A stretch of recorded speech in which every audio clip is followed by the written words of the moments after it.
kasvanut. Joo, eli mun tausta on se, että mä oon palvellut sotilastiedustelussa pääosa urasta, niin mä oon upseeri tiedustelupalvelu Everst, joka jäi viime syksynä eläkkeelle ja aloitin tammikuussa täällä yliopistolla opettajana, opetan tiedustelua. Eli pääosan urastani tehnyt tiedustelussa ja Venäjä ja Neuvostoliitto on ollut aina se mielenkiinnon kohde. Mä 86 nuoren luutnantina mut lähetettiin Leningradiin, silloin se Leningradi opiskelee venäjän kieltä ja silloin mä rupesin jo miettimään, että miksi venäläiset tekee asioita eri tavalla kuin me tehdään, miksi ne miettii, miksi ne näkee maailmaa eri tavalla kuin me. Ja sen jälkeen mä oon työskennellyt venäläisten ja neuvostoliiton kanssa oikeastaan eläkkeelle jäämiseen asti. Ollut paljon siellä reissussa Neuvostoliitossa Venäjällä ja ollut heidän kanssa paljon tekemistä. Aina ihmetellyt, että miksi ne niin kuin miettii eri tavalla asioita. Ja sitten kun mä aloitin tällä yliopistolla, niin mä aloitin väitöskirjan teon ja mä löysin semmoisen teorian kuin strategisen kulttuurin teoria. Ja se yhtäkkiä se niin kuin avasi mulle sen, että miten voidaan perustella ja miettiä, että miksi venäläiset tekee asioita eri tavalla kuin me. Ja tämä strateginen kulttuuri on tapa, se syntyi Yhdysvallan 70-luvulla, kun yhdysvaltalaiset hävisi Vietnamin sodan. Ne rupesivat miettimään, että miten Yhdysvallat, tämmöinen supervalta, voi hävitä Vietnamille, joka on niin kuin amerikkalaisten mielestä hyvin alikehittynyt maa. Ja ne tajusivat, että kaikki ei välttämättä olekaan plussa ja miinusta nollasummapeliä, vaan että siellä on myöskin jotain muita asioita, jotka vaikuttaa siihen kansaan ja miten se kansa toimii. Ja ne kehitti tällaista strategisen kulttuurin teoriaa, ja tämä on teoria, millä pystytään selittämään, että miten joku valtio tai sen valtion johto, nyt kun mä puhun, että Venäjä tekee, niin itse asiassa on Venäjän johto tekee, niin miten se valtion johto näkee kriisin, miten se näkee voiman käytön siinä kriisissä, miten se näkee kriisin ja voimankäytön roolin ulkopolitiikassa, miten se näkee vihollisen, miten se näkee uhkan ja miten se sitten kuvittelee ne strategiset vaihtoehdot, millä se vastaa siihen uhkaan. Niin tämä strategisen kulttuurin teoria selvittää sitä. Se lähtee siitä, että pyritään hahmottamaan, että mitkä asiat vaikuttaa sen valtion johdon päätöksentekoon. Ja sen jälkeen katsotaan, että miten ne näkyy siinä valtion johdon päätöksenteossa ja miten ne niin kuin näkyy käytännön toimina. Ja tämä on aika hyvä tapa selittää jonkun valtion, tässä tapauksessa Venäjän, toimia. Että miten Venäjä on toiminut niin kuin se on toiminut nyt. Ja tämä auttaa meitä ymmärtämään, ja kun mä sanon ymmärtämään, niin se ei tarkoita, että meidän täytyy hyväksyä se, mitä Venäjä tekee. Mutta se auttaa meitä ymmärtämään, että miksi Venäjä tekee jotain asioita, ja jopa pystyy antaa meille eväitä ennustamaan, että seuraavaksi voi tapahtua näin ja näin ja näin. Churchill sanoi 1939, että Venäjä on arvoitus, joka on kääritty mysteeriin, ja se on salaisuuden sisällä. Tämä on varmaan pitää paikkansa. Tämä on hyvin sanottu, ja nyt lähdetään purkamaan tätä arvotusta tämän strategisen kulttuurin teorian kautta. Ja ennen kuin lähdetään siitä, niin täytyy muistaa se, että kun puhutaan Venäjästä, niin meillä ei ole yhtä Venäjää. Meillä on tavallaan monta Venäjää, monta kerrosta Venäjää, eri historiallisia kerroksia, jotka vaikuttaa edelleen siihen venäläisten ajatteluun, siihen miten venäläiset toimii. Jos lähdetään ihan tuolta ensimmäistä liikkeelle, se on slaavilainen Venäjä, mikä tarkoittaa sitä, että siellä syntyi se kieli ja entiteetti, se venäläisyys syntyi siellä. Ja siellä syntyi myöskin se usko siihen, että slaavilaiset kansat on ikään kuin yhtä, ja se Venäjän kansa, joka on suurin slaavilainen kansa, sen tehtävän tavallaan pitää se pakka koossa ja suojella niitä. Ja sieltä tuli tämä idea slaavilaisesta yhtenäisyydestä.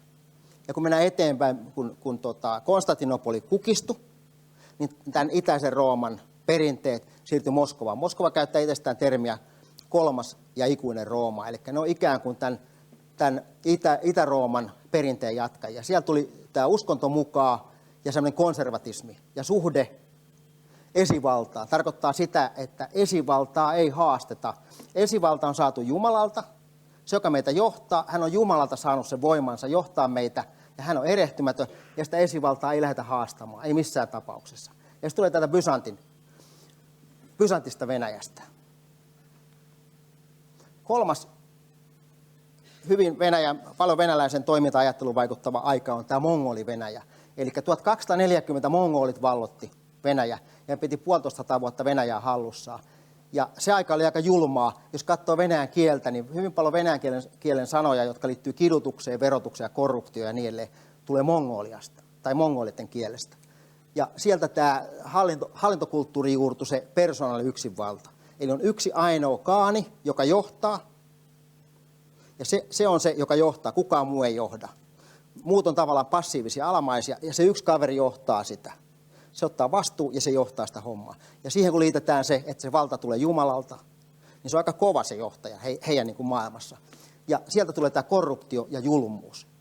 Eli ainoita tapoja selvitä hengissä mongolivallan aikana oli valehtelu ja korruptio ja väkivalta. Ja tämä elää edelleen hyvin syvällä niiden siellä strategisessa kulttuurissa.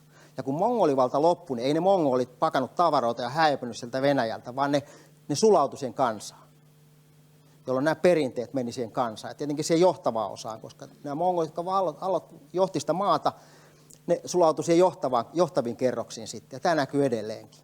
Kun katsoo geneettistä perintää, vielä sitä geneettistä perintää, ne on aika tummia, tummat silmät sun muuta. Ei siellä paljon pellavapäitä Venäjällä ole.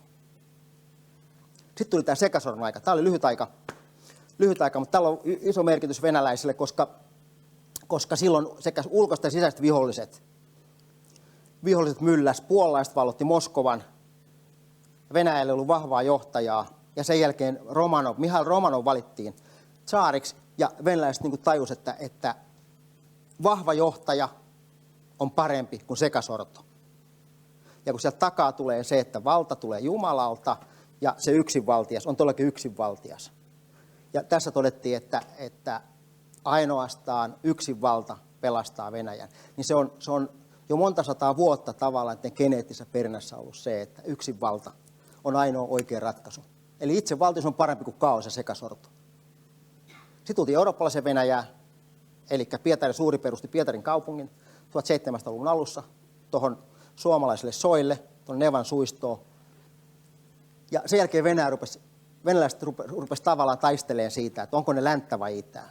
Sapatnikit, jotka kannatti, että me ollaan länttä, ja slavofiilit, jotka katsovat, että me ollaan itää.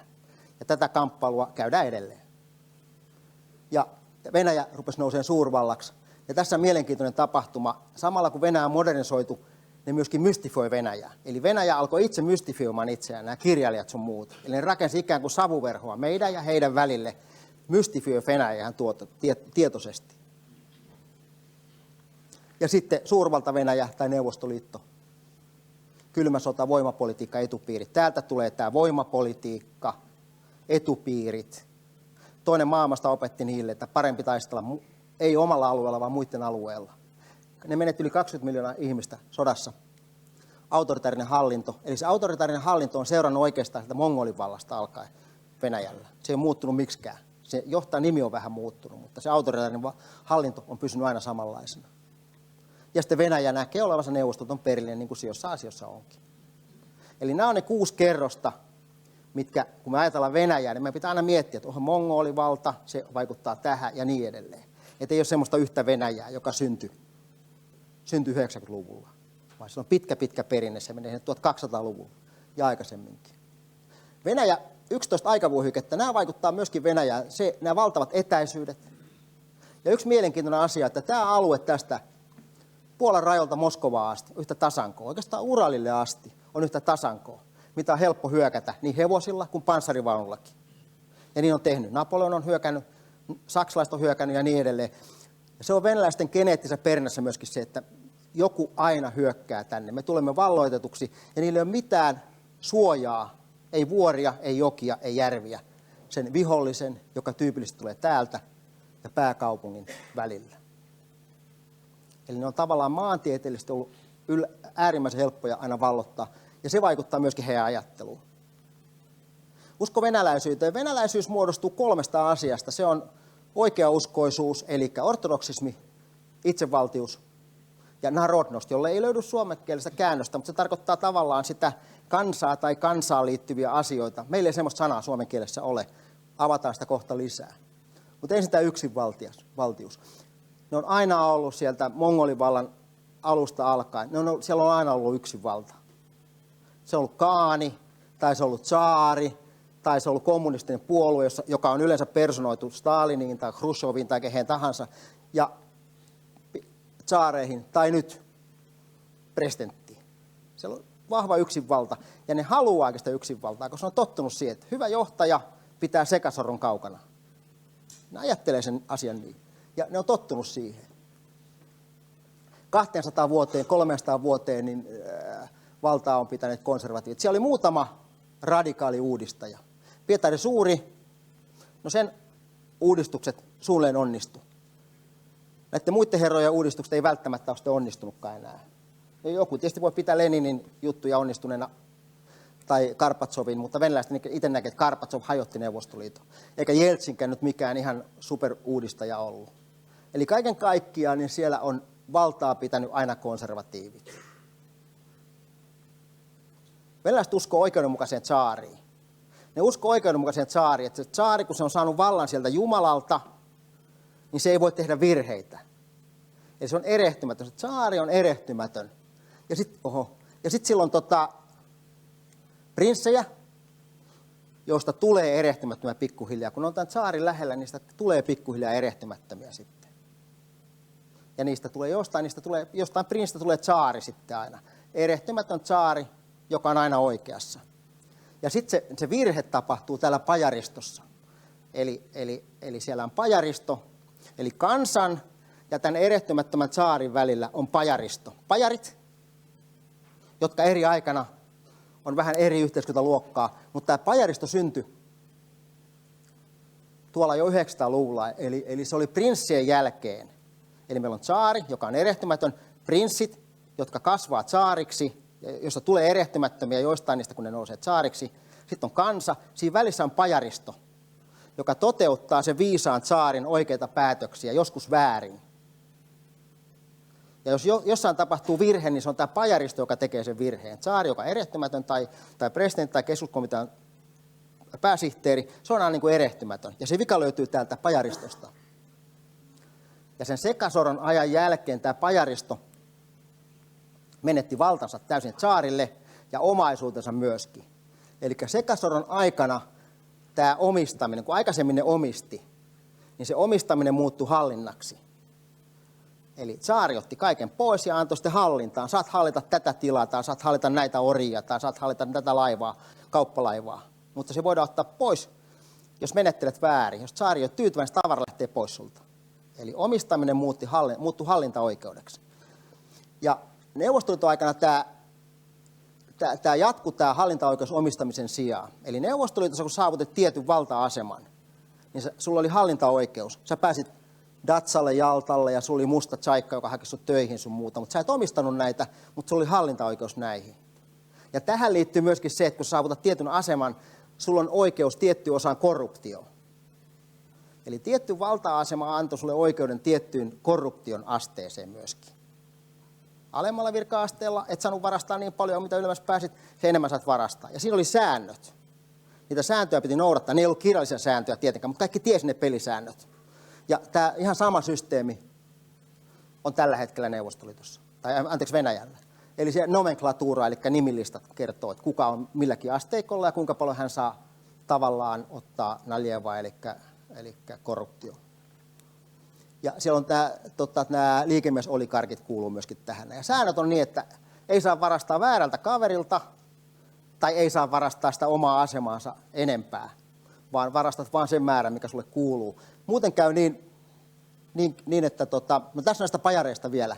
Eli tässä oli viime kesänä suora linja. Putin oli telkkarissa ja se otti nämä pajarit mukaan tähän telkkariin. Tässä on eri alueiden kuvernöörejä vastaavia. Ja sitten ihminen soitti tänne näin Putinille, että meidän alueella nämä tiet on tosi huonossa kunnossa. Niin sitten Putin kysyi sen alueen kuvernööriltä, että miksi nämä tiet on huonossa kunnossa, laita ne kuntoon. Ja sitten tämä sanoi, että kyllä, herra presidentti. Ja sitten ihminen sanoi, että hienoa presidentti, että hoidit tämänkin asian. Eli tämä pajarimenettely toimii edelleen. Nyt tämä tehtiin vielä näin julkisesti telkkarissa. Ja nämä todellakin, jos saat tietyn aseman, niin saat ottaa varastaa korruptiota. Ei liikaa, eikä väärältä kaverilta. Tässä on kaveri, joka varasti liikaa. Hodorkovski varasti liikaa, vankila, 10 vuotta kakkua, asuu Sveitsissä tällä hetkellä. Uljukaajev varasti väärältä henkilöltä, Sechiniltä, joka on Putinin hyvä kaveri ja Venäjän todennäköisesti toisiksi vaikutusvaltaisen kaveri. Uljukaajev meni varastamaan Sechiniltä 10 vuotta kakkua. Eli jos noudatat sääntöjä, kaikki menee hyvin. Jos noudatat sääntöjä, sattuu leukaa. Eli näin se toimii. Sitten tämä uskonto. Uskonnolla on suuri merkitys, sillä vedetään kansaa koko ajan. Tässä on Putinin virka-astujaista. Tässä on Moskova koko Venäjän patriarkka Kirill. Kattokaa, missä hän seisoo. Ensimmäisenä. Schröder on tossa. Sitten täällä on pääministeri on hänen takana. Puolustusministeri jossain tuolla taaempana vielä näkyy tuolla. Tuo ei sattuma, että hän seisoo ensimmäisenä tuossa noin. Eli Kirill kuuluu tähän pajaristoon ja hänen tehtävään tavallaan valaa, niin ihmisiä uskoo, että vaikka nyt menee vähän huonosti, niin kuin kuollaan, niin päästään taivaaseen ja siellä menee tosi hyvin. Se on niin kuin hänen tehtävä tässä jutussa. Ja tietysti Putin, tarinahan kertoo niin, että hänet on kastettu salaa. Uskoo kuka uskoo, mutta joka tapauksessa niin hänhän oli kommunistisen puolueen jäsen ja KGB:n upseeri, ja nyt hän on uskovainen numero 1. Näin se muuttuu se homma. Tässä on Kirill, patriarkka Kirill, joka venäläiset löysi tämmöisen kuvan, missä herra Kirill 30 000 taalan kello ranteessa. Mä en tiedä, minkälaiset palkat siellä papeilla on, mutta mun vaimo on pappi ja hänellä ei ole kyllä tuommoista kelloa. Ja sitten kun tuli julkisuuteen, niin venäläiset yritti paikata tätä hommaa ja ne modasi tätä kuvaa, mutta ne unohti modata tämän kellon heijastumaan tuosta pöydän pinnasta. Et näin se pajaristo välillä jää kiinni kaiken kaikkiaan. Sitten tämä kolmas komponentti, eli tämä kansa, narodnost. Tämä on sellainen, kun 1800-luvulla, Ranskan vallankumouksen jälkeen 1800-luvulla ruvettiin puhumaan kansasta hirveästi ja minkälainen rooli kansalla on siinä yhteisössä ja niin edelleen, niin Venäjällä kans katsottiin, mitä tämä narodnost tarkoittaa. Ylhäältä päin määrättiin, mikä narodnost on. Ja se tarkoittaa, siis se on Venäjän oma versio kansallisuudesta, ja se lähtee siitä, että tsaari tiesi paremmin kuin se kansa itse, mikä on sille kansalle hyväksi. Eli tämä tulee, se on erehtymätön, kun se on Jumalalta saanut sen valtansa, se johtaa, niin se tietää paremmin kuin se kansa itse, että mikä sille kansalle on hyväksi. Ja neuvostoaikana tämä jatkuu samalla tavalla. Sen kommunismissa ihan samalla tavalla oli tämä narodnost, eli kansa. Siellähän luki aina talojen katolla, puolue ja kansa ovat yhtä, vaikka ne ei todellakaan ollut yhtä, mutta siellä talojen katolla luki niin. Ja siellä oli nimenomaan tämä narod, ja narodnost oli niin kuin kova juttu. Ja tämä näkyy edelleen Venäjällä, tämä narodnost-ajattelu. Venäläisillä on kyky odottaa ja kestää kärsimystä. Tämä on ihan uskomaton tapa niille. Ne pystyy kärsimään ja kestää sitä kärsimystä, ja ne on tehnyt sitä kärsimyksestä ikään kuin hyveen. Eli on tehty ikään kuin hyveen, että jos sä kärsit Neuvostoliiton tai Venäjän puolesta ja niin edelleen, niin sitten sen jälkeen sulla on tosi kivaa, kun tämä kaikki on ohi. Kun sä kuolet tai silloin Neuvostoliiton aikana, kun päästään kommunismiin. Et nyt ei ole jääkaappeja, eikä oikein ruokaakaan, mutta sitten kun päästään kommunismiin, niin sitten siellä on ihan kaikkea. Ja venäläisillä oli ihmeellinen kyky kestää kärsimystä, ja toisaalta oli ihmeellinen tapa myöskin muodostaa kaksi todellisuutta. Eli muodosti neuvostotodellisuuden, ja sitten ne muodosti sen keittiöpöytätodellisuuden, missä keskusteltiin ihan oikeasti asioita. Mä oon 86 ollut keskustelussa keittiöpöydän ääressä mielenkiintoista. Perestroikka oli alkamassa just silloin. Oli mielenkiintoista, koska ne on niin kuin kaksi eri ihmistä. Kun ne menee ovesta ulos, tai sitten ne on keittiönpöydän ääressä. Et sinne muodostuu kaksi todellisuutta, ja siellä on edelleen kaksi todellisuutta Venäjälläkin. Tässä on, täällä on tämä Mihail Glinka 1800-luvulla säveli semmoisen oopperan kuin Elämä tsaarin puolesta, jossa talonpoika uhraa itsensä sen takia, että se tsaari pelastuu suolta ja puolalaisia vastaan, kun ne käy sotaa sun muuta. Eli kansaan kuuluva, narodiin kuuluva kaveri uhraa itsensä, että tsaari pelastuu. 2004, ei ole sattuma, 2004 Venäjän julkaistaan postimerkki, jossa ihan tämä on sitä oopperasta. Eli ihmisille kerrotaan, että edelleen teidän tehtävä, narodin tehtävä on uhrata itsensä sen tsaarin puolesta. Älkää unohtako teidän roolia, mikä on kansan rooli. Ja neuvostoaikana luotiin tämmöinen käsite kuin homo sovietikus, eli ne uskoo alussa, että neuvostojärjestelmä pystyisi luomaan paremman ihmisen. Ja sitä käytiin termiä homo sovietikus. Ja itse asiassa koiraleuvot aika nopeasti muutti sen sitten toiseen merkitykseen. Eli tuossa nuo ranskalaiset viivat, toi sarkastinen termi, että minkälainen homo sovietikus nähtiin tai kuviteltiin, että se ihan oikeasti on. Piittaamaton työnsä tuloksista, yhteistä omaisuudesta ja hyväksyy passiivisesti kaiken hallituksen määräämään ja välttelee yksilöistä vastuuttua sun muuta. Kun Venäjällä on ollut ja Neuvostoliitossa ollut, niin miettii itse, että pitääkö nämä paikkansa vai ei. Ja sitten 87, kun Neuvostoliitto lähti luhistua ratiseen, niin arvioitu, että on Juri Levada, joka perusti myöhemmin Levada tutkimuskeskuksen, niin se arvioi, että tämä homo sovieticus on kuolemassa sukupuuttoon. Ja 94 niin 75% vastaajista sanoi, että Neuvostoliitto hajoamassa oli enemmän pahaa kuin hyvää. Ja sitten 98 kun päästiin, niin tämä sana demokratia, se sana demokratia alkoi venäläisten mielessä muistuttamaan samaa kuin sekasorto. Eli sekasorron aika, ainoastaan vahva johtaja pelastaa meidät sekasorrolta. Ja sitten 1990-luvun lopussa homo sovieticus oli kielossa ja odotti vahvaa johtajaa.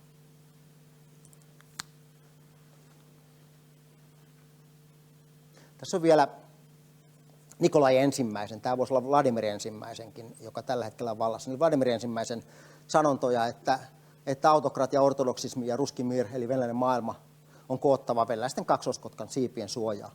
Ja että Venäjän pyhä tehtävä on korkeamman sivilisaation sanansaattaja, ja että pieni sotiminen raja-alueilla, huomatkaa, pieni sotiminen raja-alueilla tarvitaan patriottisen hengen ylläpitämiseksi. Tämä on sanottu 1800-luvulla, mutta tämä voisi olla 2010-luvun, 2018 sanomaan ihan samalla tavalla. Mikään ei ole muuttunut. Tässä on tämmöinen Jürgen Habermasin kommunikatiivinen teoria, sosiaalinen systeemi, mikä kertoo, että miten yleensä ihmiset niin kuin ajattelee ja miten tämä systeemi toimii. Tässä voi olla yksilö tai tässä voi olla yhteisö. Ja se toimii niin, että täällä on arvot ja normit, eli mistä nyt tänään puhutaan, strategisen kulttuurin arvoja ja normeja. Ja täällä on tosiasioita. Tosiasioita tulee sisään meidän tajuntaan tai sinne yhteisön tajuntaa, ja sitten näiden arvojen ja normien perusteella, näiden tosiasioiden perusteella tehdään päätöksiä. Pyritään tiettyihin tavoitteisiin ja toimitaan näiden tavoitteiden mukaan. Ja täällä on nimenomaan strateginen kulttuuri löytyy täältä, arvot ja normit. No miten tämä Venäjällä toimii? Tämä toimii vähän eri tavalla. 80% venäläistä saa kaiken informaation, tai pääosa informaatiota televisiosta. Ja nämä televisiokanavat on Putinin ja Putinin lähipiirin hallussa. Eli 80% venäläistä saa suodatettua informaatiota. Eli ne ei saa käyttää tosiasioita. Jos nämä arvot ja normit on jo täällä valmiiksi vahvat, ja se informaatio, mitä syötetään tuonne jatkuvasti, on meidän näkökulmasta vääristynyttä tai erilaista, tai mitä termiä sitä käytetäänkään, niin on aivan varma, että nämä tavoitteet toiminnat ei myöskään niin kuin, kohtaa sitä, miten me jossain tilanteessa toimittaisiin. Ja tämä pitää niin kuin muistaa. Nuoresta, yhä enemmän nuoret saa internetistä informaatiota, koska ne osaa kieliä sun muuta, ne seuraa informaatiota tuolta internetistä. Mutta niin kuin vanhemmasta väestöstä 8% saa informaatiota edelleen telkkarin kautta. Ja tämä on se narratiivi, mitä ne kertoo siellä televisiossa.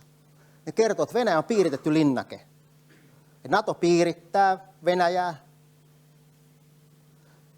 Venäjä on jatkuvassa sodassa Naton kanssa. Vihollinen on porteilla. Tässä on, miten ne näkee tämän Naton piirityksen. Itse asiassa tuolla on muutama kilometrin raja ja sitten on tuo Baltian vastainen raja, jotka ihan oikeasti on NATO ja Venäjän välistä rajaa. Mutta tämä kuva näytetään heille venäläisille. Ja tämä näet, mitä Amerikka tuolta ilmastakin ja avaruudestakin piirittää meitä. Ja tämä liittyy siihen, että se johdon ainoa tehtävä on pysyä vallassa. Ei niitä tavallisen venäläisen elämä hirveästi kiinni. Niitä ainoa tehtävä on pysyä vallassa. Ja tällainen pysyy vallassa, kun ne kertoo, että se vihollinen on porteilla ja me ollaan sodassa. Ja ainoastaan minä pystyn pitämään tämän maan turvassa. Ja heikko johtaja tarkoittaa sekasortoa. Ja sitten tämä, että vihollinen on porteilla sisäpuolella. Eli se vihollinen tavallaan sisäpuolellakin siellä jo. Länsi pystyy työntämään ja ruokkimaan heidän mielestä oppositioon niin, että se oppositio rupeaa murtaa. Jos se oppositio nostaa päätään, se kerrotaan, että se on lännen salajuoni. Ja siihen pitää reagoida. Ja 80% venäläistä saa tämän tiedon. Nemtsov oli lännen agentti ja Navalny on lännen agentti ja niin edelleen. Ja ne uskoo aika paljon tuota juttua kuitenkin sitten. Tai ainakin ne uskovinaan. Mä en tiedä, mitä ne keittiön pöydän ääressä puhuu. Mutta on uskovinaan. Eli tämä on se tarina, mitä ne kertoo. Että Venäjä on piiritetty linnake, joka on jatkuvassa sodassa lännen kanssa ja vihollinen on sisäpuolellakin. Putin sanoi näin, että Venäjä ei hävinnyt kylmää sotaa, koska kylmä sota ei ole koskaan päättynyt. Näin siellä puhutaan. Ja hän sanoi myöskin, että Neuvostoliiton luhistuminen oli 1900-luvun suurin geopoliittinen tragedia. Ja kun hän sanoi näin, hän ajattelee ihan oikeasti näin. Hän Hän ajatteli ihan oikeasti näin. Sellainen kaveri kuin Kennan oli sodan jälkeen Yhdysvaltojen suurlähettiläänä Moskovassa. Hän alkoi näkemään sitä että Neuvostoliitto ei välttämättä olekaan enää Yhdysvaltojen kaveri nyt kun Natsi-Saksa on lyöty. Ja hän rupesi kirjoittaa, hän kirjoitti sen pitkä long telegram, eli hän kirjoitti pitkän kuvauksen siitä, että miten Neuvostoliiton politiikka tulee muuttumaan. Ja hän kirjoitti, että tämä on suora ote sieltä, Kremlin neuroottinen näkemys maailman-asioista pohjautuu perinteiseen ja vaistonvaraiseen turvattomuuden tunteeseen. Eli venäläisillä on aina sellainen turvattomuuden tunne, että joku aina hyökkää tänne. Ja muistatte, se arot aina Uralille asti, helppo hyökätä, hevosilla, panssarivaunulla, millä tahansa. Ja niin siinä on hyökättykin. Napoleon hyökkäsi, mongolit vallotti pääosan nykyistä Venäjää. Hitler hyökkäsi, pääsi tosi pitkälle Venäjälle tai Neuvostoliittoon. Suomalaiset ja ruotsalaisetkin ollut siellä. Laiska Jaakko oli Moskovassa yhden talven, ennen kuin lähti pois sieltä. Ja sitten minkä takia me jouduttiin talvisotaan? Me jouduttiin talvisotaan sen takia, että venäläinen ei uskonut, että pystytään puolustamaan omaa aluettamme, vaan ne kuvittelivat, että uhka tulee sieltä sinne Pietarin tai Leningradin suuntaan. Sen takia me jouduttiin talvisotaan. Ja nyt paha NATO aikoo hyökätä Venäjälle. Se on tarina. Paha NATO on nyt Ukrainassa, se hyökkää kohta sinne kapinallisalueille ja niin edelleen. Eli se on se tarina, mitä ne ruokkii. Ja se perustuu nimenomaan tähän neuroottiseen turvattomuuden tunteeseen. Venäjä on, tämä on Kennanilta myöskin, että Venäjä on kuuro järjen logiikalle, mutta hyvin herkkä voiman logiikalle. Lenin sanoi aikoinaan, että kokeile pistimellä, jos on pehmeää, työnnä, jos on kovaa, lähde pois. Eli tarkoittaa sitä, että niin kauan kuin me esimerkiksi suhtaudutaan tuohon Venäjän toimintaan tuon Asovanmerellä ja Krimillä ja Itä-Ukrainassa, niin kuin me ollaan suhtauduttu, länsi aina paheksuu, mutta ei tapahdu mitään muuta, niin sitä pistintä tulee aina vaan lisää sieltä. Mutta ne on voimalogiikalle herkkiä, eli jos siellä onkin jotain kovaa vastassa, niin lähtee pois. Ja Kennan sanoi se jo aikoina 46. Ja se karhu kun näkee, se katsoo sen lampeen, se näkee itsensä siellä. Se näkee sen, että voima on se, mikä tässä pelaa tässä hommassa.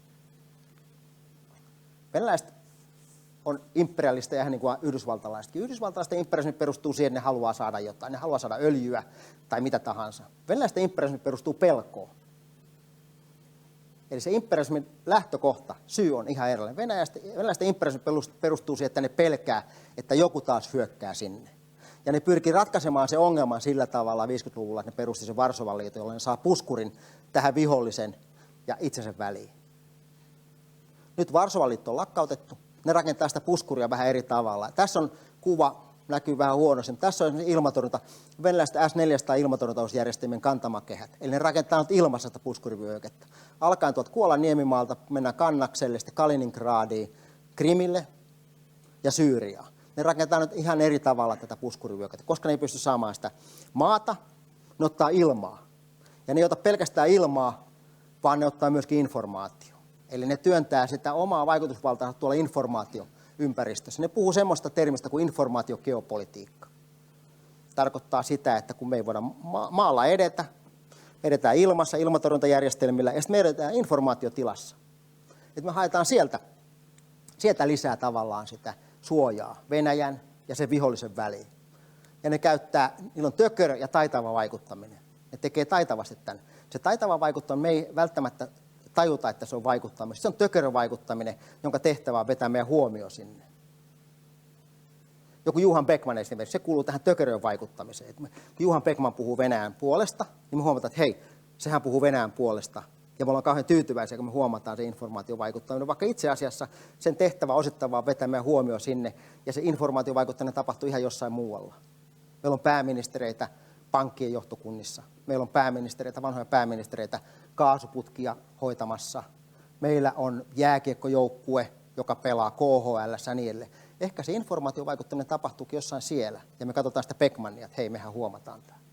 Eli ne venäläiset on tosi taitavia tässä. Niin 20-luvulla perusti jo KGB edeltäjään tämmöisen informaatiotoimiston, jonka tehtävä oli vaikuttaa nimenomaan lehdistöön ja sitten vaikuttaja-agenttien kautta ihmisten mieleen ja politiikkaan. Ja KGB:ssä oli se sama. Putin on KGB-koulun käynyt, niin todennäköisesti siellä edelleen jatkuu tämä sama homma. Ne käyttää, Lenin puhuu hyödyllistä idiooteista. Eli käytetään ihmisiä. Ihmiset ei välttämättä tajua, että ne palvelee Venäjää, Neuvostoliittoa, mitä milloinkin. Ne luulee tekemänsä jotain hyvää, rauhanliikkeet vastaavat. Ne ei tajunnut, että itse asiassa niitä vietiin. vaan ne oli tekemässä jotain hyvää, mutta ne oli osa tätä venäläistä informaatiogeopolitiikkaa. Venäläisillä on ihmeellinen uskomus siitä, että niillä on tehtävä pelastaa Eurooppa. Ja osittain ne on oikeassa siinä. Ne lähtee siitä, että niiden tehtävä on pelastaa Eurooppa ja yhdistää slaavilaisia kansoja. Ja ne on pelastanutkin Euroopan. Ne pelasti Euroopan Napoleonilta oikeasti. Ne löi Napoleonin. Ne pelasti Euroopan Hitleriltä, fasismilta.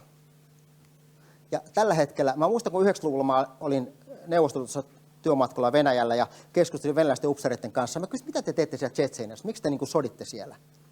Niin niiden kertomus narratiivi oli se, että ne puolustaa siellä Eurooppaa islamia vastaan. Ja eurooppalaiset eivät tajua sitä, että minkälainen uhka islam on, eikä tajua sitä, mitä Venäjä ja Neuvostoliitto tekee Euroopan eteen. Eli ihan oikeasti ne uskoo siihen, että niiden tehtävä on puolustaa, suojata ja pelastaa Eurooppaa asioilta. Ne ei välttämättä aina tiedä miltä, mutta joka tapauksessa aina pelastaa meitä, vaikka ei me edes haluttaisi. Ja tässä on Tolstoi kannatti tätä, ja sitten tämä Dukin, joka on nyt pidetään yhtenä tämmöisenä geopoliittisena aivona tuolla Kremlissä, niin hän ajaa voimakkaasti nimenomaan tätä näkemystä, että Venäjä tulee aina pelastamaan kaikki, vaikka ei pyydettäisi. Venäläiset näkee historian läpi kaikki asiat. Tässä on mä puhun sitä puolesta valloituksesta sekasorroajasta. Tässä on kauppias Kusma Mini ja ruhtinas Dmitri. Ne löi yhdessä, ne yhdistyi, eli jälleen kerran tarina kansa ja sitten prinssi yhdistyi. Ja kun ne yhdisti voimansa, ne löi puolalaiset ennen sitten sekasorron päättymistä Moskovasta. Nämä kaksi kaveria tässä näin. Ja nyt ne on ikuistettu ne patsaaseen Punaiselle torille. Kuka on Punaisella torilla käynyt, niin täällä kirkon lähellä on näiden herrojen patsas. Ja jotta venäläiset ei unohtaisi sitä, että kun kansa ja tämä prinssi menee yhteen ja yhdistää voimansa, niin Venäjä on lyömätön, niin aina paraateissa myöskin ne paraatijoukot marssii tämän patsaan ohi. Ja muistaa, että no niin, näinhän siinä kävi. Kun me yhdistiin voimat, niin puolalaiset hävisi. Ja marraskuun alussa on kansan yhtenäisyyden päivä. Se on päivä, jolloin nämä Minin ja Dmitri löivät ne puolalaiset. Se oli entinen lokakuun vallankumouksen vuosipäivä lähes. 7. päivä lokakuun vallankumouksen vuosipäivä. Mutta siihen runnottiin tämmöinen uusi kansanyhtenäisyyden päivä. Ja se on nimenomaan tämä, kun kansa ja prinssi yhdistyi, niin kukaan ei meille mitään. Tämä on muistutus siitä, että kun venäläiset miettii aina historiaa ja voiman kautta kaikkea, niin silloin kun Molotov sanoi Stalinille, että meidän pitäisi varmaan solmia suhteet Vatikaaniin sodan aikana, niin Stalin kysyi, että montako divisioonaa Paavilla on. Sitten Molotov sanoi ei yhtään, ja Stalin sanoi, unohda koko juttu. Ja venäläiset ei tajunnut sitä, että yksi puolalainen paavi rautaesiripun takaa, niin pystyy murtamaan koko järjestelmän sitten. Eli jos se, että oli puolalainen paavi, jos se oli CIA:n operaatio, se oli äärimmäisen hyvä operaatio, tai jos se oli vain sattumaa, niin se oli aika hyvä sattuma, ainakin mun mielestä. Tässä on miten venäläiset näkee meidät, suomalaiset. Tämä Puskin on heidän kansallisrunoilija. Ja Vaskiratsastaja on ensimmäinen runo, minkä nämä pienet lettipät ja pienet pojat opettelee ulkokoulussa. Tämä on runo, mikä ne opettelee ensimmäisenä ulkokoulussa, Puskinin Vaskiratsastaja. Kertoo Pietarin kaupungin perustamisesta 1700-luvun alussa. Lukekaa tämä ja katsokaa, että minkälainen kuva näille pienille tytöille ja pojille syntyy suomalaisista tai tsuhnista. Hyvin harvoin tsuhnasana näkee missään kirjoitettuna, mutta täällä se löytyy, Puskinilta löytyy tämä. Ja minkälaisia on ruotsalaiset.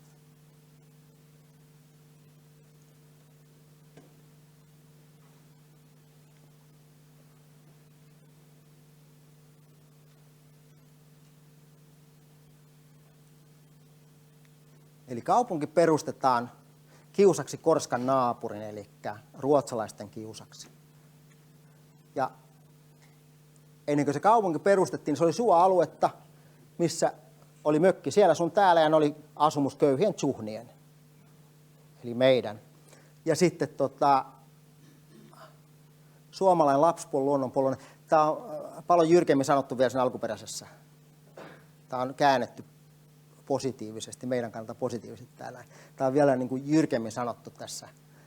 Ja sitten tämä, suomalaiset aallot saa hakata päätään nyt Pietarin muureihin. Se ei onnistu enää.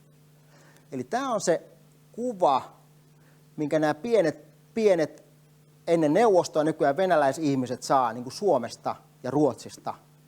Tästä se lähtee se homma liikkeelle. Suomessa, jos tekisi venäläistä samanlaisen runon tai opettaisi meidän pienelle koululaisille venäläistä samanlaista asiaa, niin saisi kenkään varmaan opettaa heti. Venäjän teknologisesti jälkeen jäänyt, ja se on ollut aina joku sanoo, että venäläinen on keksinyt kuin samovaarin, ja siihenkin se on hanan varastanut saksalaiselta.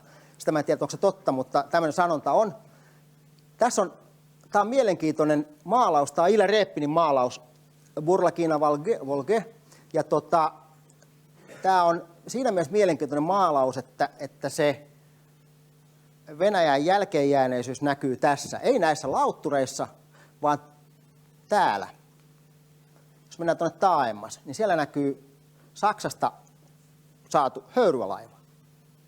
Eli Volgalla alkoi liikennöimään jo saksalaisia aluksia, ei venäläisiä aluksia, vaan saksalaisia aluksia, ellei kun nämä kundit veti lauttaa tuonne ylävirtaan. Niin täällä oli jo vähän niin kuin uutta toivoa, mutta sekä ei ollut venäläistä, vaan se oli saksalaista tuontitavaraa. Ja jos ajatellaan, niin Pietari Suurihan oppi rakentamaan laivoja Hollannissa.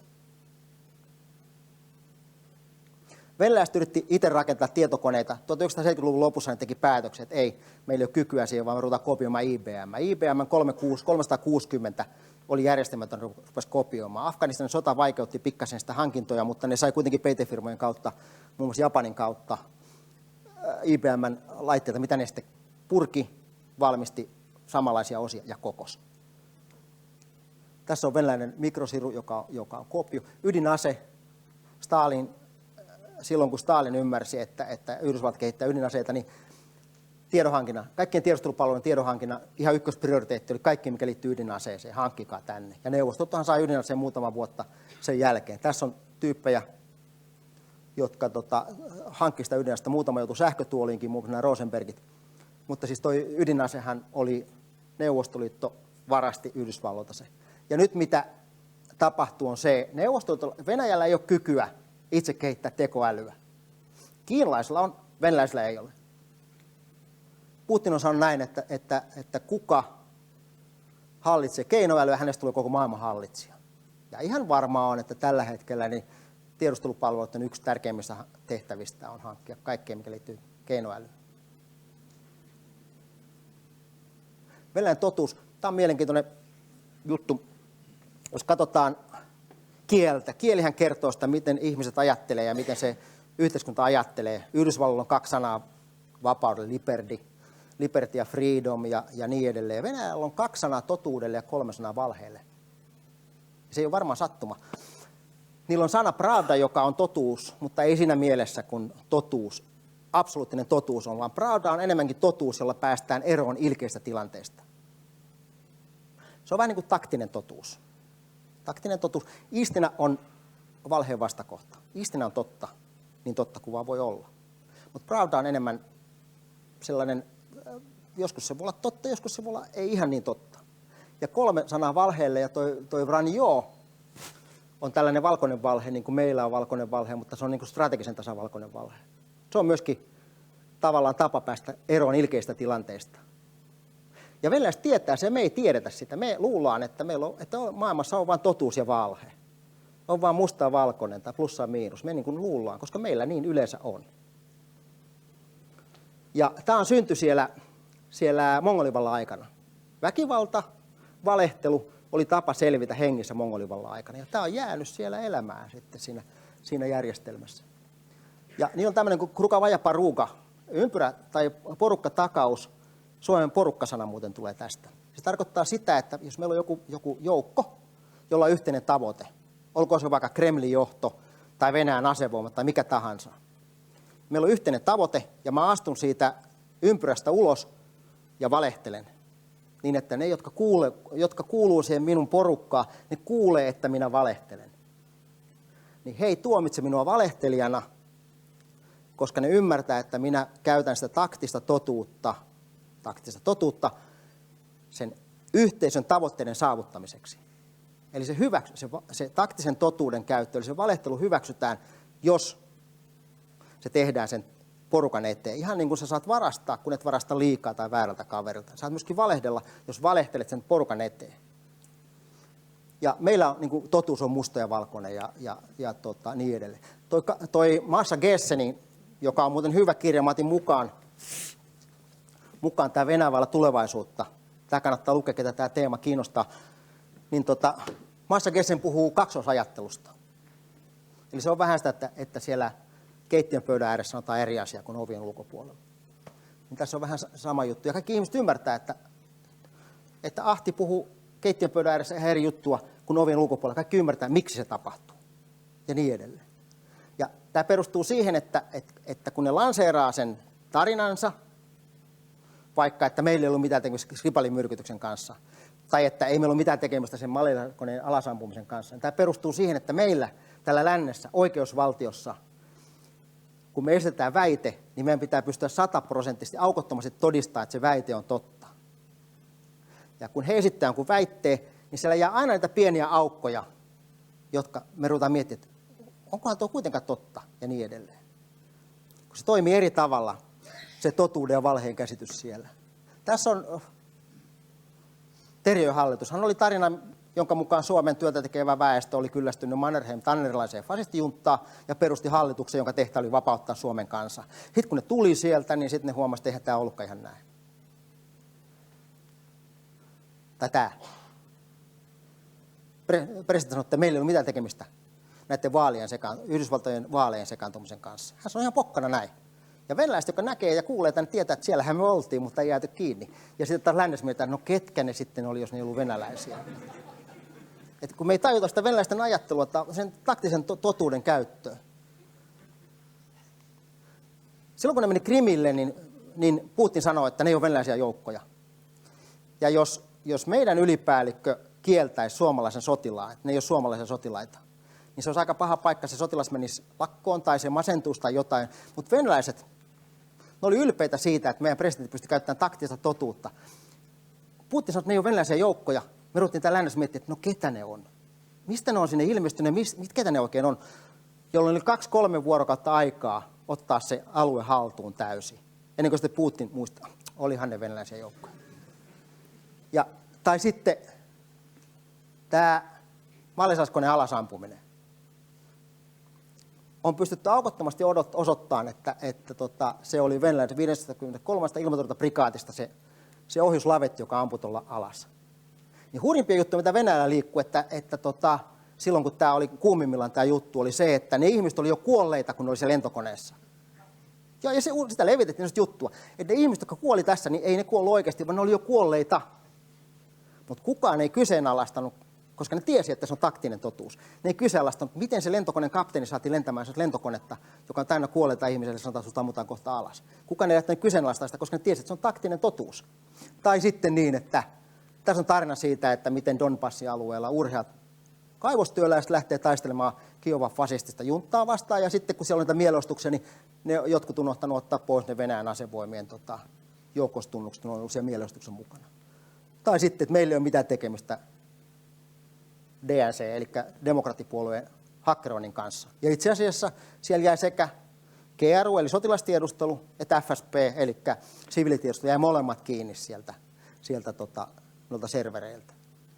Tai että meillä ei ole mitään tekemistä Skripalin myrkytyksen kanssa, paitsi että siellä oli Venäjän tiedustelupalvelu Eversti, joka muuten oli saanut Venäjän sankariarvon Putinin kädestä. Ja siellä oli mukana myöskin sitten lääkäri, jonka tehtävä oli katsoa, että tämä Tšepika, joka tekee se operaatio, ettei se altistu sille myrkylle. Ja hauskinta tässä on se, että tämä Tšepikan mummo, joka asui Arkangelin lähellä, Tšepikan mummo oli hölmöyksissään mennyt näyttämään kuvaa, missä tämä Tšepika saa sen neuvostoliiton sankarin mitalin Putinin kädestä. Ja ettei ikinä arvoin, että mummolle selkeän kävi. Mummo katosi. Tai että me ei olla mukana Itä-Ukrainassa. Tässä on venäläisen laskuvarjääkärin hauta, 21-vuotiaan laskuvarjääkärin hauta Pihkovassa, kaatunut Donbassissa ja niin edelleen. Eli tavallaan meidän täytyy ymmärtää, että se venäläisten totuuden ja valheen käyttö eroaa meidän ajattelusta ihan täysin. Jos ne sanoo jonkun asian, niin ne ei välttämättä tarkoitakaan sitä, vaan sillä on joku tarkoitus vaan luikahtaa sitä pikkasen auki olevasta overausta ja niin edelleen, päästä irti ikävästä tilanteesta. Mikä siellä Venäjällä voi sitten horjuttaa sitä vakautta? Keskiluokka, järjestelmällinen konflikti, oppositioaktivointi. No, tuossa on vedetty yli noin. Noi on hoidettu jo. Energiasektorin muutos, vaikka energialla tapahtuisi mitä, niin ne vaan porskuttaa. Niillä on niin hyvät varannot, että ne ei kupsada siihen, vaikka öljy putosi 40 taalaan barreli. Nationalismi on hoidettu, se on kanavoitu, Tšetšenia on hoidettu. Siellä on Kadyrov hoitaa Tšetšenia tällä hetkellä. Globaali lama ei oikeastaan koske Venäjää, koska ne on oikeastaan itse koko ajan lamassa. Nämä on mikä voisi vaikuttaa sinne. Ja tämä on se, mitä ne pelkää. Sekasoron aika. Eli sekasoron aika, ennen kuin Mihail Romanov valittiin johtajaksi, niin tämä on se, niin kuin niiden se kammotus, sekasoron aika. Ja ne käyttää tuosta 90-luvusta myöskin nimitys, sekasoron aika. Eli tavallaan kun heikko johtaja,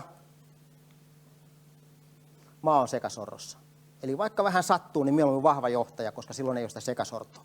Tämä on mielenkiintoinen kuva, koska täällä tavataan, tämä on Leningradista Sobchak, kaupunginjohtaja. Ja hänen takanaan on tuonne harmaa virkamies nimeltä Vladimir Putin. Ja hän ei oikeastaan tämän kuvan päähenkilö vielä, vaan seuraava henkilö, joka ilmestyy kuvaan, on tämän kuvan päähenkilö, Viktor Zolotov. Tämä on sorvari ammatiltaan, Putinin judokavereita. Palataan Zolotoviin myöhemmin, muistakaa nimi mieleen. Zolotov on Putinin judokavereita ammatiltaan, koulutukseltaan, yleissivistykseltään, sorvari. Ja venäläisillä on sijaisten levottomuuksien pelko. Niin Putin, joka pelkää sijaisia levottomuuksia, on nostanut yhdeksi pajariksi tämän Viktor Zolotovin. Tämä kaveri täältä näin sorvarin koulutuksella. Hän ensin seurasi Jeltsiniä tuonne Moskovaan ja sen jälkeen hänestä tehtiin 1,5 vuotta sitten kansalliskaartin komentaja, 3 tähden kenraali. Mä olen istunut sotakoulussa 6 vuotta, mun ura päättyi Everestin nappeihin. Hän on opiskellut sorvariksi ja hän on 3 tähden kenraali. Koska hän kuuluu siihen pajaristoon. Ja hän on luotettava, koska hän on Putinin judokaveri 70-luvulta alkaen. Ja hän katsokaa ilmettä. Hän laittaisi vaikka kätensä tulee Putinin takia. Täällä takana on laki, 2 vuotta sitten voimaan astunut laki, mikä antaa tuolle kansalliskaartille, joka perustettiin, koska Putin ei voi luottaa täysin asevoimia eikä mihinkään, vaan se kansalliskaarti perustettiin siihen Putinin ympärille suojelemaan, niin siinä annettiin kansalliskaartin tehtäväksi muun muassa sisäisten levottomuuksien taltuttaminen. Ja ne saa käyttää väkivaltaa, mutta koska se on humaani se laki, niin siellä ne saa tulittaa mielenosoittajia, mutta ne ei saa tulittaa sellaista mielenosoittajaa, joka on nainen ja raskaana. Eli niiden pitää katsoa sieltä joukosta, että jos ne ampuu sinne, ne ammuu raskaana olevia naisia, jotka on siellä mielenosoitusjoukossa. Koska tämä on hyvin humaani systeemi. Mutta tämä on kova äijä, tämä Zolotov. Ja Navalnyhan haastoi tätä vähän. Se sanoi, että kun täältä tietysti, koska tämä on pajaristossa aika korkealla, niin silloin oli oikeus aika suureen korruptioon. Se teki sitä korruptioon, silloin on aika kovat omistukset. Ja Navalny, joka perkaa näitä korruptioita, löysi tämän Zolotovin nämä omistukset ja se haasto televisiokeskustelua. Hän haluaa haastaa sut, minä haastan sinut televisiokeskustelua tästä korruptiosta. Zolotov, joka on vanha judoka, niin se vastasi näin, että haastan sinut kaksintaistelun kehässä tai judomatolla, tein sellaista jauhelihaa. Mä tiedän, jos meidän joku korkea poliisikomentaja sanoisi, että tekee jostain jauhelihaa, niin kuinka kauan hän olisi virassaan sitä. Mutta tämä on niin normaalia politiikkaa siellä. Tätä ne pelkää Maidanin toistoa. Ja tässähän Putin otti vähän takaisin silloin, kun ne rupesivat nostaa eläkeikää, niin otettiin vähän takaisin, koska nähtiin, että ihmiset ei kerta kaikkiaan pidä tästä eläkeen nostosta. Ja ne tuli vähän takaisin siinä. Venäjän muutos. Jos katsotaan, miten Venäjä on kehittynyt, niin tsaarien Venäjä oli autoritaarinen johtamisjärjestelmä. Se tsaari oli saanut vuolta sieltä kuninkaalta, hän oli erehtymätön. Korruptio oli voimakas. Oppositio vainottiin, länsimaat kuvattiin uhkana, yksin valta, Venäjä oli messiainen tehtävä, ne pyrkii alueellisesti laajentumaan ja ne uskoi siihen venäläisyyteen. Sitten tämä tsaarivalta romahti ja tuli Neuvostoliitto ja siellä oli autoritaarinen johtamisjärjestelmä. Se oli korruptio, oppositio vainottiin, länsimaat kuvattiin uhkana, siellä oli tämmöinen näennäisdemokratia Niillä oli messiainen tehtävä. Niiden tehtävä levittää sitä kommunismia, Kuuba ja Angola ja niin edelleen ihan samalla tavalla. Se ei ollut sitä venäläistä, vaan se oli sitä kommunismia. Ihan samalla tavalla messiainen tehtävä levittää kommunismia. Alueelliset laajentumispyrkimykset ja ne uskoi siihen venäläisyyteen. Eli vaikka Neuvostoliitto oli kansojen koti, niin se venäläinen osa sitä oli se johtava luokka edelleenkin kuitenkin, vaikka sitä ei korostettu. Sitten tuli sekasorroaika. Kaikki meni vähän huonosti. Valta hajautui. Alueet sai valtaa paljon. Korruptio ei kadonnut. Se oli sananvapaus 90-luvulla. Ne mietti jopa NATO-jäsenyyttä. Länsi ei ollutkaan enää uhka. Demokratia. Se oli demokratia, niin oli ihan oikeasti demokratia, joka itse asiassa muuttui kirosanaksi sitten ja rumaksi sanaksi venäläistä ajatuksesta, koska ne oli taloudellisesti ihan polvilla. Identiteetti oli hukassa. Ne pyrki pelastamaan imperiumin rippeitä. Ne kävi niitä sotia 90-luvulla, Tšetšenia ensimmäinen sota ja niin edelleen. Ja länsimainen kulttuuri rupesi työntää itsensä Venäjälle. Mutta sitten onneksi tuli se vahva johtaja taas, joka pelastaa kaiken. Ja Venäjä 2000, Putinin Venäjä. Se on autoritaarinen johtamisjärjestelmä. Korruptio, opposition vainot, länsimaat kuvataan uhkana, ohjattu demokratia. Venäjällä on messiainen tehtävä, alueelliset laajentumispyrkimykset ja usko venäläisyyteen. Tässä on, jos lähdetään kattoon sieltä, kun Venäjä vapautui mongoleista 1400-luvulta tähän päivään, niin tuo punainen, se on autoritaarinen johtamisjärjestelmä, länsi on vihollinen ja niin edelleen. Ja tuo keltainen nökäre, jos te saatutte näkemään eturivissä istuvat, tuo keltainen nökäre on toi aika, jolloin oli sananvapaus, demokratia ja länttä ei nähty uhkana. Eli se, joka ajattelee, että se joskus muuttuu, niin ajatelkaa niin, mutta mä en usko. Tämä oli ihan sattumaa tämä pikku nökäre täällä. Tämä jatkuu niin kauan kuin se jatkuu sitten. Katsotaan, miten se jatkuu. Tämä Homo resovieticus on syntynyt, eli Levara teki 2017 tutkimuksen 10 maailmanhistorian merkittävää henkilöä. Stalin 38 pinnaa. Aika kova, kun miettii, että joidenkin lähteiden mukaan niin 25 miljoonaa ihmistä telotettiin tai kuoli leireillä tämän Stalinin toimesta. 34% sanoo, että Putin on maailmanhistorian kovin äijä. Puolet venäläistä vuonna 2012 piti Stalinin vainoa poliittisen rikoksena. Nyt enää 39%. Yhä suurempi osa ei tiedä näistä vainoista mitään. Tämä Masha Gessen, jonka kirjaa mä näytin tuossa, niin se puhuu, että se oli itsemurhainen terrorismi. Venäjällä oli itsemurhainen terrorismi. Jos ajatellaan natsi-Saksaa, niin natsit tappo juutalaisia. Ne oli eri porukkaa ja niin edelleen. Mutta täällä tavallaan ne tappo toisiaan.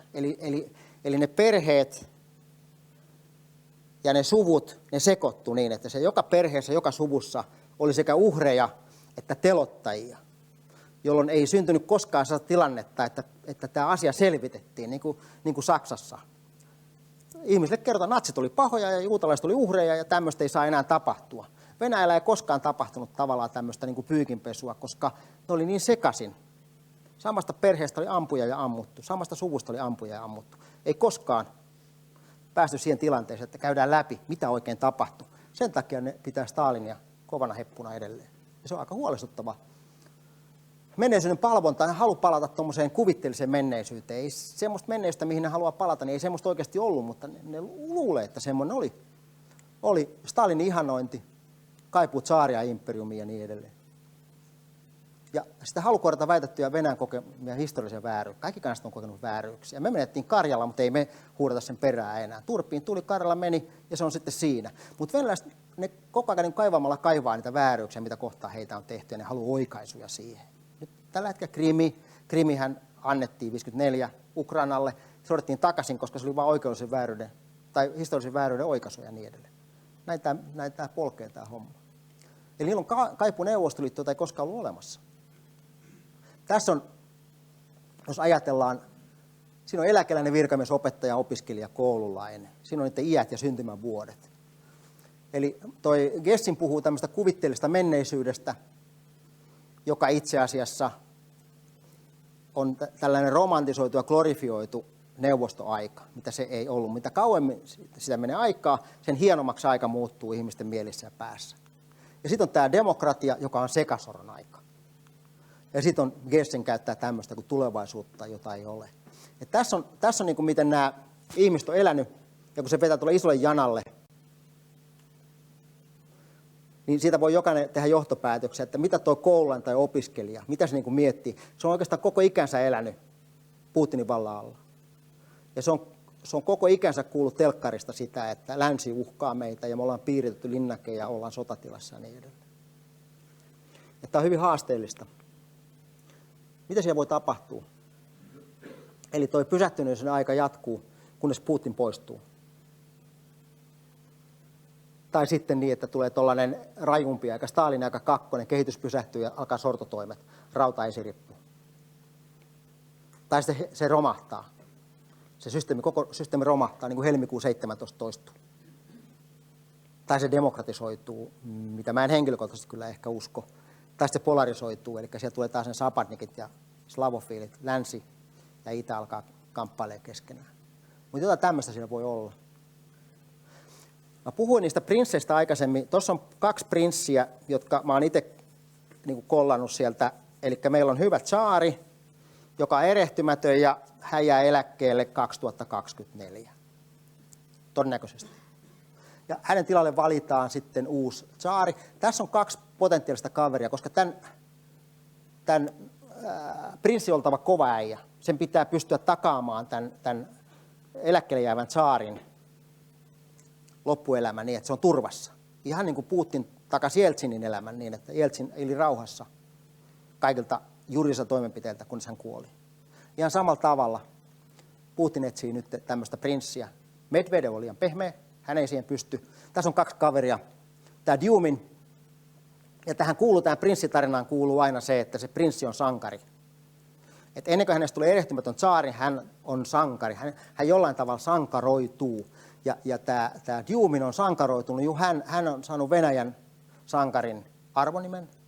Hän pelasti Janukovitsin helmikuussa 2014 Kiovasta fasistien kynsistä. Eli hän johti sen Janukovitsin pelastusoperaation sieltä, kun venäläisen tarinan mukaan fasistit nousivat valtaan Kiovassa.